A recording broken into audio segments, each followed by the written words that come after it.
पिछले भाग में जैसे मैंने बोला था कि मेरी एक गलती के कारण कितने लोगों को मतलब भुगतना भी पड़ा और मैंने कितने लोगों को मतलब मिल ही नहीं पाई, वो लास्ट मेरी अंतिम मुलाकात उनके साथ।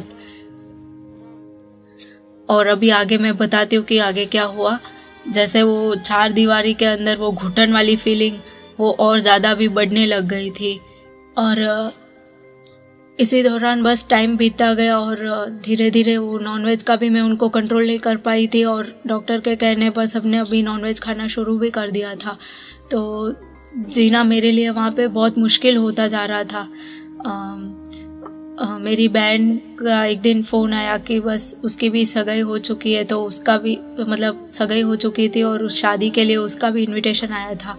और जब माँ नहीं होती है तो बहन माँ का एक पार्ट प्ले करती है सबकी लाइफ में। तो उसकी भी इच्छा थी कि उसकी शादी में मैं ज़रूर पहुँचूँ करके, लेकिन ससुर जी और सासू माँ ने बिल्कुल मना कर दिया था कि क्योंकि शादी आहोर में थी, मारवाड़ में, और यहाँ से राजस्थान जाना और वहाँ पे इतना मतलब शादी तक वहाँ पे रुकना, और कुछ भी अगर ऊपर नीचे हो जाए तो आपको वहाँ तक हम लोग लेके बचाने कुछ कर नहीं सकेंगे।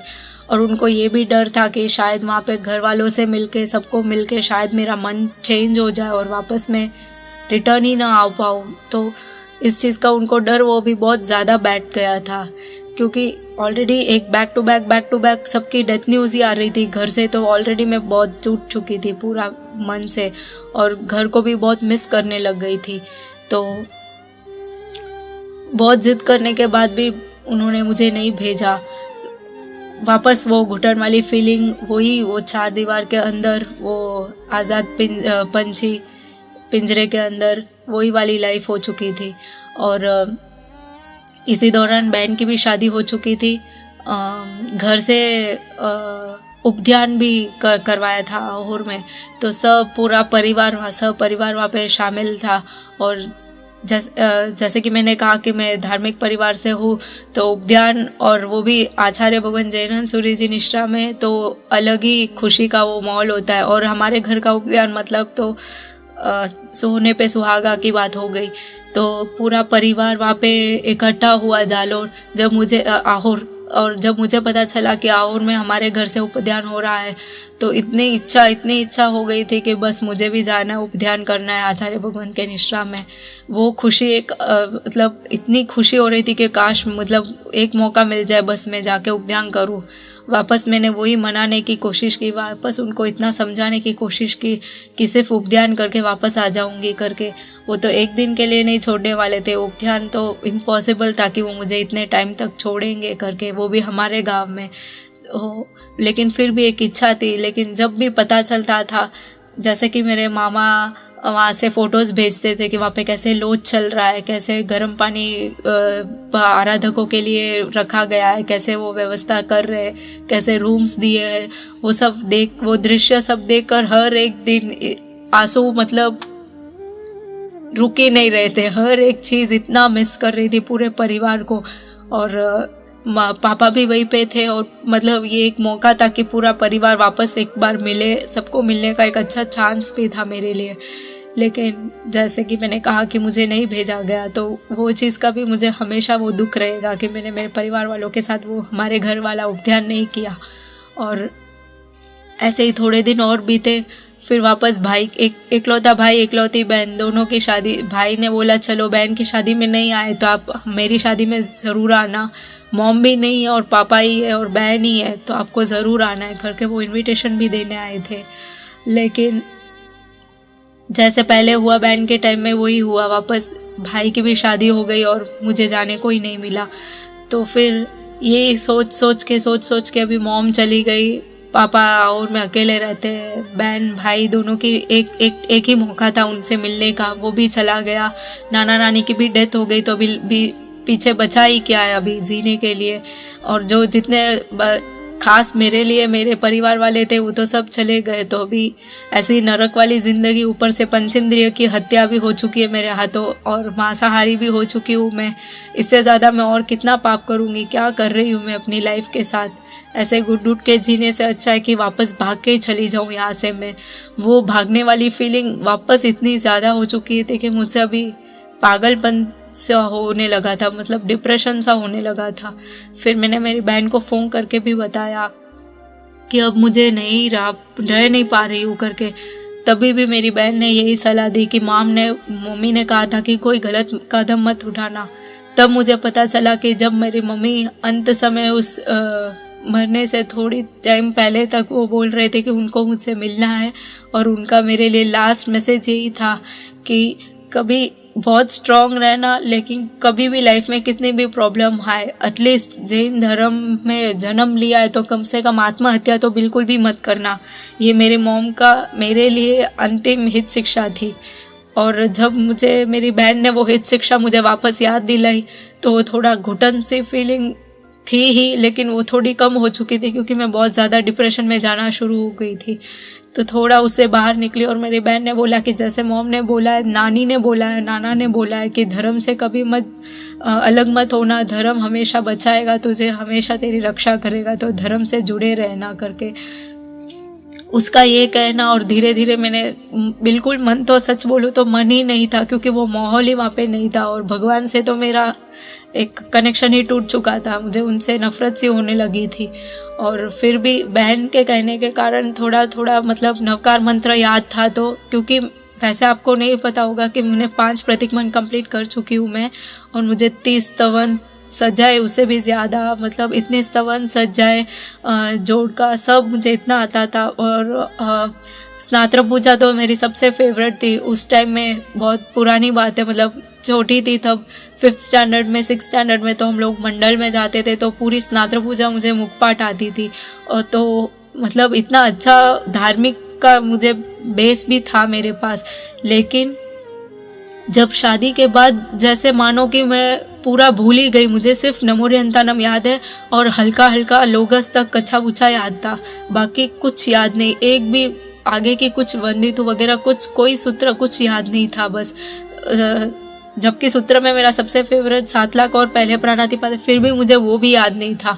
मतलब मैं टोटल पूरा भूल गई थी, सिर्फ एक नवकार मंत्र मुझे पूरा विदाउट मिस्टेक अच्छे से याद था। तो जैसे मेरी बहन ने कहा कि तुझे एटलीस्ट नवकार मंत्र आता है तो नवकार मंत्र कर, नवकार से कर, इतना थोड़ा धर्म से जुड़ जा वापस, शायद थोड़ा जी हल्का हो जाए। लेकिन वो भी इसके अलावा क्या एडवाइस देती, वो खुद तो अपने ससुराल में थी तो उससे ज़्यादा वो भी मेरी कुछ हेल्प नहीं कर पाती थी। तो वो बस वो मुझे थोड़ी थोड़ी हित शिक्षा देती थी और मैं भी कोशिश करती थी कि मैं वो कुछ करूँ वो जैसे वो बोलती थी। और इसी दौरान वो घुटन वाली फीलिंग तो मेरे पास अंदर थी ही, और बस एक निमित्त चाहिए था कि मैं कैसे भागूं करके यहाँ से। और इसी दौरान हेतल मतलब मेरी बहन एक शिविर में गई थी जहाँ उसकी मुलाकात पूज्य गुणन विजय जी महाराज साहब के साथ हुई थी। और साहिब जी ने वो वैसे भी मेरी बहन साहिब जी को नहीं जानती थी, लेकिन बस नाम सुना था कि साहिब जी की यहाँ पे शिविर चल रही है लड़कियों के लिए। तो मेरी बहन वहाँ पे पहुँची और वो तो नॉर्मल शिविर में बैठी थी। और जब साहिब जी ने ऐसे बोला कि कभी भी किसी को मतलब ऐसे लाइफ में कोई प्रॉब्लम हो तो हमें ज़रूर बताना, हम लोग आपको सही सलाह देंगे, सही गाइड करेंगे करके, जैसे ही वो बात सुनी मेरी बहन ने तो उसे लगा कि क्यों ना ये साहिब जी को मेरे बहन की बात बताई जाए। तो उसने पूरी बात मेरे मतलब महाराज साहिब को सब बताई। और महाराज साहिब ने यही कहा कि अगर उनको वापस आना है सब छोड़ के तो उनको ज़रूर सपोर्ट करना चाहिए करके। तो फिर ये बात जाके मेरी बहन ने मेरी मासियों को बताया कि श्रुति वहाँ पे खुश नहीं है, उसको वापस आने की इच्छा है। और मैंने महाराज साहिब से भी बात की और साहिब जी का यही कहना है कि हम सबको उसको सपोर्ट करना चाहिए।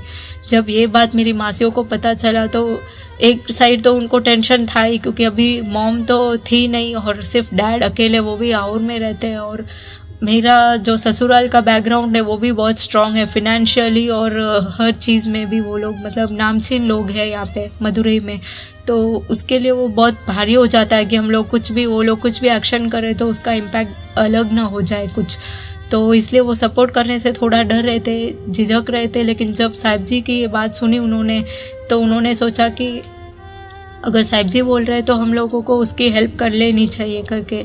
और इसी दौरान मासियों ने सब मिलकर कहा कि बस फ़ोन आया, मासियों ने एक बार फ़ोन करके विक्रम से बताने की भी कोशिश की कि शायद श्रुति खुश नहीं है वहाँ पे, तो हम चाहते हैं कि आप उसको थोड़ा चीयर अप करो, उसको थोड़ा बाहर लेके जाओ, थोड़ा उसको मतलब थोड़ी और फ्रीडम दो, उसको थोड़ा और टाइम दो उसको। लेकिन जब ये बात विक्रम को मतलब विक्रम से बात हुई मेरी मासी की, तो उसको बहुत गुस्सा आ गया।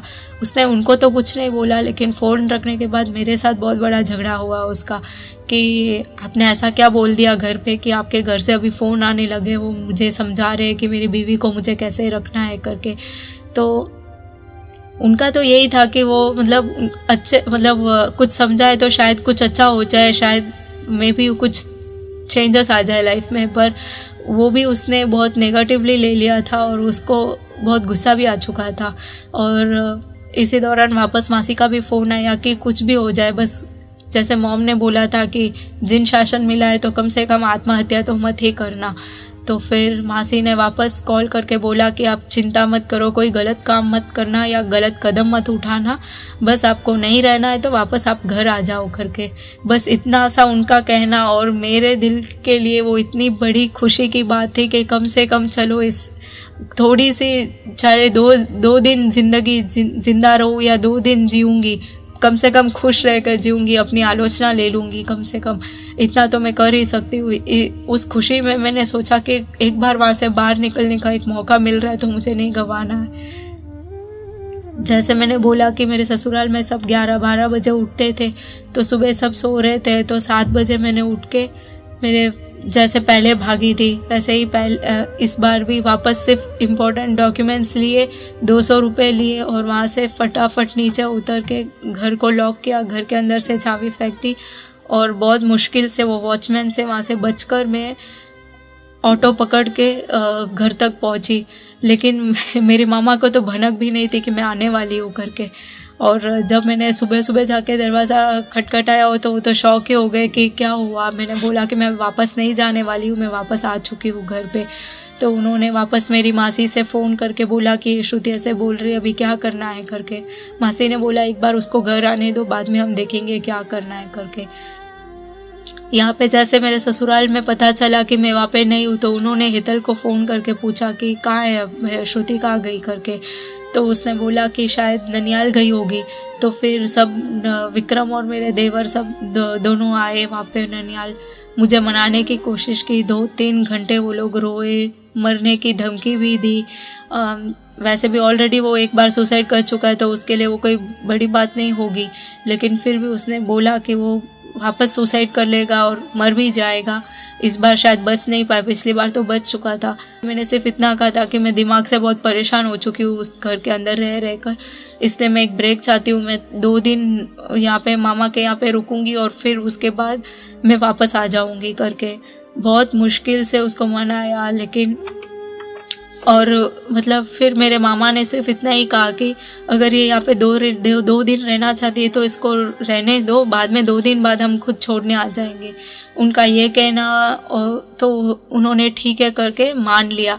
फिर वहाँ से मेरे देवर और हस्बैंड चले गए वहाँ से, और फ़ोन में लेकिन उनकी लगातार मेरे साथ बात हो ही रही थी। वो समझा रहे थे कि अभी आप मतलब टेंशन मत लो, आप जैसा कहोगे वैसा करेंगे हम लोग, आपको कुछ ज़बरदस्ती नहीं खिलाएंगे, आप जो कहेंगे हम वो मानेंगे। अगर आपको यहाँ पे नहीं रहना तो हम दूसरे कई गांव में जाके शिफ्ट हो जाएंगे, आपको तो हम फॉरेन भी जाके शिफ्ट हो जाएंगे, जैसा आप कहो वैसा सब कर लेंगे, लेकिन बस एक बार आप घर आ जाओ करके। लेकिन जो पाप मैंने ऑलरेडी कर चुकी हूँ, जो गलती मैं वापस दोहराना नहीं चाहती थी, बस बड़ी मुश्किल से मुझे वापस हमारा धर्म, हमारे लोग, हमारा परिवार सब मिला था, तो वो तो वापस मैं छोड़ना ही नहीं चाहती थी। बस इतना सा, छोटी सी ज़िंदगी है तो कम से कम खुश रहो, जिसके साथ रहना है उसके साथ खुश रहो, बस ये वो वाली फीलिंग आ गई थी। तो फिर मैंने सोचा कि ठीक है अभी मुझे वापस नहीं जाना है, कम से कम थोड़ा धर्म करके ऐसे ही मर जाएंगे, बस हो जाएगी ज़िंदगी। तो ये सोच लेकर मैं वहाँ से निकली थी। और फिर जब उनका लगातार कॉल करना और वापस वापस मिलने आने की मतलब परमिशन लेना कि हम वापस आए क्या आपको मिलने, 1 घंटे में आए क्या, 2 घंटे में आए क्या। तो मुझे लग रहा था कि वो लोग न तो रहने नहीं देंगे यहाँ पे। तो सोचा कि यहाँ से पहले निकलना बहुत ज़रूरी है। जैसे मैंने वहाँ से भाग के आने के लिए पुलिस प्रोटेक्शन मांगी, वैसे ही वापस मैंने मासी को फ़ोन करके कहा कि मुझे अभी वापस पुलिस प्रोटेक्शन चाहिए। और वैसे तो मेरी मासी ने भी फिर पुलिस प्रोटेक्शन तैयार की और वहाँ से वापस मदुरई से मुझे भागने के लिए कार में बिठाया गया, फ्लाइट में बिठाया गया। वहाँ से मुंबई मुझे रिसीव किया मेरी मासी ने और भैया ने, मासोसा ने भी, और सब लोग मुझे लेके घर गए। और वहाँ से 2 दिन रुकी मैं वहाँ पे, और वहाँ से मैं वापस राजस्थान चली गई। इसी दौरान जब विक्रम को पता चला तो उनको सब पूरे परिवार को बहुत गुस्सा आया कि आपने इतना बड़ा धोखा दे दिया, आपने ऐसे क्यों किया करके। हम तो आपकी सब कंडीशंस मान रहे थे, आपको इतना सुखी रखा, लेकिन अगर पिंजरे के अंदर आपको कितनी भी सुख सुविधा दी जाए, पिंजरा तो पिंजरा ही होता है। उसके अलावा बहुत कुछ मैंने खो लिया था लाइफ में, तो अभी मेरे को कुछ और खोने की शक्ति भी नहीं थी और क्षमता भी नहीं थी। सहन करने की शक्ति तो मेरी ख़त्म ही हो चुकी थी। और फिर जब भैया छोड़ने आए राजस्थान, तो मेरा थोड़ा शायद कहीं जो पाप का घड़ा था शायद हल्का हुआ था, तभी जाके मुझे पापा से मिलने का मौका मिला। मुझे देखकर पापा की जो खुशी थी वो मैं आपको अगले भाग में बताती हूँ।